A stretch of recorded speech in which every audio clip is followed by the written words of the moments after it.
Cricket کی بات آتے ہی شائقین کا جنون بڑھ جاتا ہے۔ P S L Pakistan cricket کی شناخت بن چکی ہے۔ لیجنڈ کرکٹر وسیم اکرم نے کہا، پی ایس ایل میں مقامی ٹیلنٹ کو مواقع دیے جا رہے ہیں۔ پی ایس ایل کی کامیابی میں سب کی محنت شامل ہے۔ رمیز راجہ بولے، پی ایس ایل نوجوان کرکٹرز کے لیے اہم پلیٹ فارم ہے۔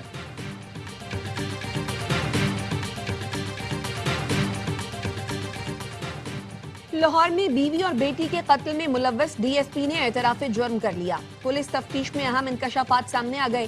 پولیس حکام کا کہنا ہے 10 مرلے کا پلاٹ قتل کی وجہ بنا۔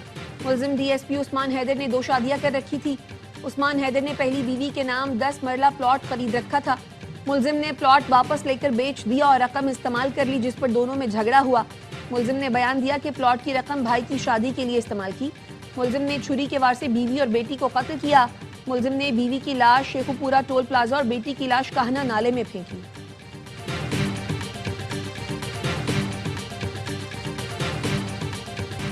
ایبٹ آباد میں ڈاکٹر وردہ قتل کیس کا مفرور ملزم شمریز پولیس مقابلے میں ہلاک۔ ٹھنڈیانی روڈ پر چھاپے کے دوران ملزم شمریز مقابلے میں مارا گیا۔ ذرائع کا کہنا ہے ملزم ڈاکٹر وردہ قتل کیس سے قبل بھی قتل کے مقدمے میں مفرور تھا۔ پولیس نے ٹھنڈیانی میں چھاپا مارا تو ملزم نے گرفتاری سے بچنے کے لیے پولیس پر فائرنگ کی۔ ڈاکٹر وردہ کو اس کی سہیلی ردا نے ملزمان کی مدد سے قتل کروایا تھا۔ ڈاکٹر وردہ کو 4 دسمبر کو اغوا کیا گیا۔ 5 روز بعد ٹھنڈیانی سے اس کی لاش ملی تھی۔ ملک کی بات ہو، اس مٹی کی بات ہو تو ہمیں اتحاد کا مظاہرہ کرنا ہے۔ آنے والے وقتوں میں ہم سب سرخرو ہوں گے۔ ملک ترقی کرے گا، اندھیرے دور ہوں گے۔ وزیر دفاع خواجہ آصف کا تقریب سے خطاب، کہا مارکہ حق میں جیت تاریخ کا سنہری باب ہے۔ ہماری افواج نے پاکستان کو اعزاز بخشا، موقع دیا ہم پاکستانی ہونے پر فخر کر سکے۔ بیرسٹر عقیل کا کہنا تھا، فیض حمید کو سزا ادارے میں خود احتسابی کا ثبوت ہے۔ پنجاب حکومت عوام کی فلاح و بہبود کے لیے اقدامات کر رہی ہے۔ پی ٹی آئی نے خیبر پختونخوا میں کوئی ترقیاتی منصوبہ شروع نہیں کیا۔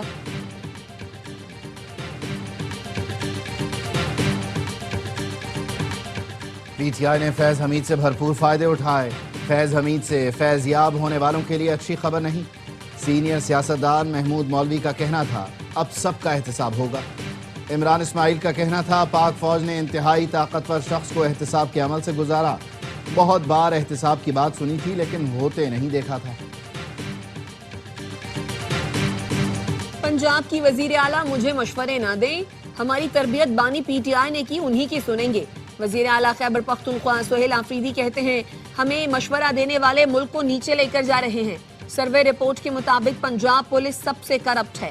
پورے پاکستان میں پنجاب سب سے نیچے ہے۔ صرف پنجاب کا نہیں، مرکز کا بھی یہی حال ہے۔ انہوں نے 5300 ارب روپے کی کرپشن کی۔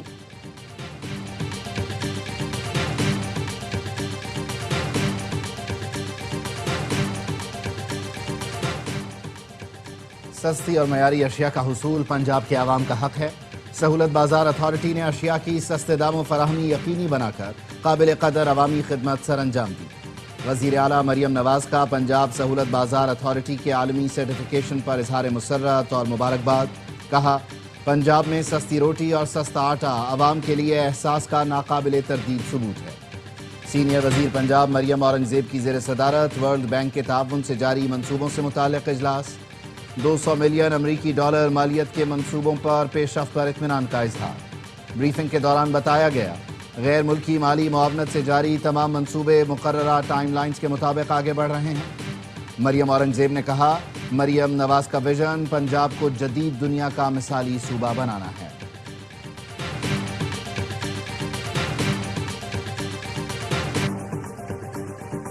پاکستان نے پہلی بار عالمی ایکسچینجز کے لیے منظم، شفاف اور عالمی معیار کا راستہ کھول دیا۔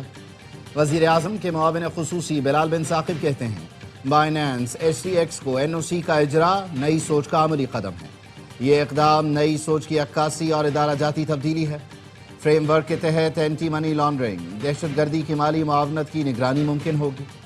پاکستان میں 3 سے 4 کروڑ کرپٹو صارفین ہیں۔ پاکستان کا شمار کرپٹو اپنانے والے 3 ممالک میں ہوتا ہے۔ IMF کا بے نظیر انکم سپورٹ پروگرام کا بجٹ بڑھانے پر اطمینان کا اظہار۔ بے نظیر کفالت پروگرام کی امداد میں مزید اضافے کی سفارش۔ IMF کا کہنا ہے، بین الاقوامی معیار کے مقابلے میں پروگرام کی رقم کم ہے۔ صارفین کی قوت خرید برقرار رکھنے کے لیے مراعات میں مناسب اضافہ کیا جا رہا ہے۔ فنڈ کے بجٹ میں امدادی پروگرامز پر اخراجات میں 20% اضافہ شامل ہے۔ غیر مشروط نقد امداد کی رقم 13,500 سے بڑھا کر 14,500 روپے کی جائے گی۔ آئی ایم ایف نے کہا ہے ریئل اسٹیٹ ایجنٹس، قیمتی پتھروں اور دھاتوں کے کاروبار کرنے والے بھی منی لانڈرنگ کی نگرانی کے دائرے میں آئیں گے۔ قومی جائزہ رپورٹ اپڈیٹ کر کے مارچ 2026 تک جاری کی جائے گی۔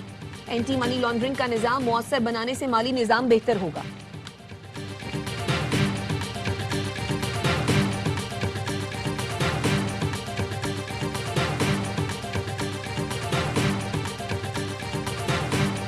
ٹیم کا بگرام ایئر بیس پر فوجی ساز و سامان کی تیاری سے متعلق پروپیگنڈا بے نقاب۔ واشنگٹن پوسٹ نے لکھا سیٹلائٹ تصاویر اور شواہد سے ثابت ہوتا ہے بگرام ایئر بیس پر جنگی طیاروں اور بختر بند گاڑیوں کی تیاری میں حقیقت نہیں۔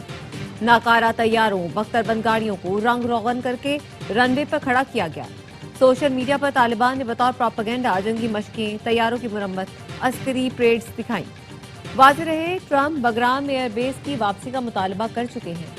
امریکہ کے انخلا کے وقت 7.1 ارب ڈالر کے ہتھیار اور فوجی ساز و سامان افغانستان میں چھوڑا گیا تھا۔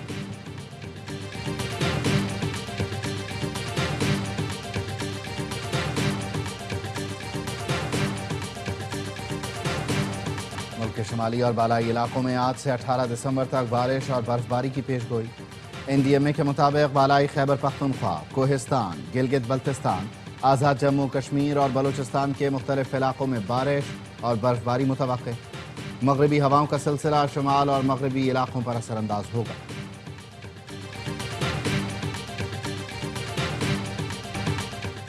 بلوچستان خشک سالی کی لپیٹ میں، کوئٹہ، رخشان اور مکران ڈویژن میں صورتحال ہر گزرتے دن کے ساتھ گھمبیر ہونے لگی۔ ماہرین کوئٹہ میں تہران جیسی صورتحال کا خدشہ ظاہر کر رہے ہیں۔ گوادر کو پانی کی شدید قلت کا سامنا، تشویشناک صورتحال پر زمیندار پریشان، پانی کی قلت اور خوراک کی کمی سے جانوروں کی اموات، چمن اور گرد و نواح میں ڈیم خشک۔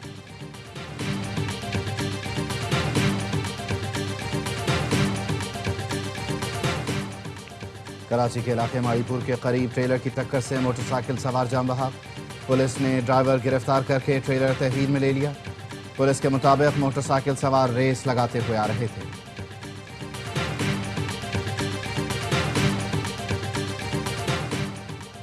کراچی میں معذور افراد کے لیے اہم شاہراہوں پر خصوصی ریمپ بنانے کا آغاز۔ عبداللہ ہارون روڈ پر معذور افراد کے لیے ریمپ کا افتتاح۔ اسسٹنٹ کمشنر حازم بھنگوار نے کہا 3 تلوار چورنگی پر بھی معذور افراد کے لیے ریمپ کا کام شروع کر دیا۔ اگلا ہدف نمائش چورنگی اور شارع فیصل ہے۔ ملک بھر میں سال کی آخری قومی انسداد پولیو مہم کا آغاز کل سے ہوگا۔ 4 کروڑ 50 لاکھ سے زائد بچوں کو پولیو سے بچاؤ کے قطرے پلائے جائیں گے۔ انسداد پولیو مہم 21 دسمبر تک جاری رہے گی۔ اور کراچی سی ویو ڈیفنس فیز 8 پر ہاف میراتھن کا انعقاد۔ 2000 سے زائد افراد کی شرکت۔ میراتھن میں ایتھلیٹس، شوبز سٹارز اور غیر ملکی بھی شریک ہوئے۔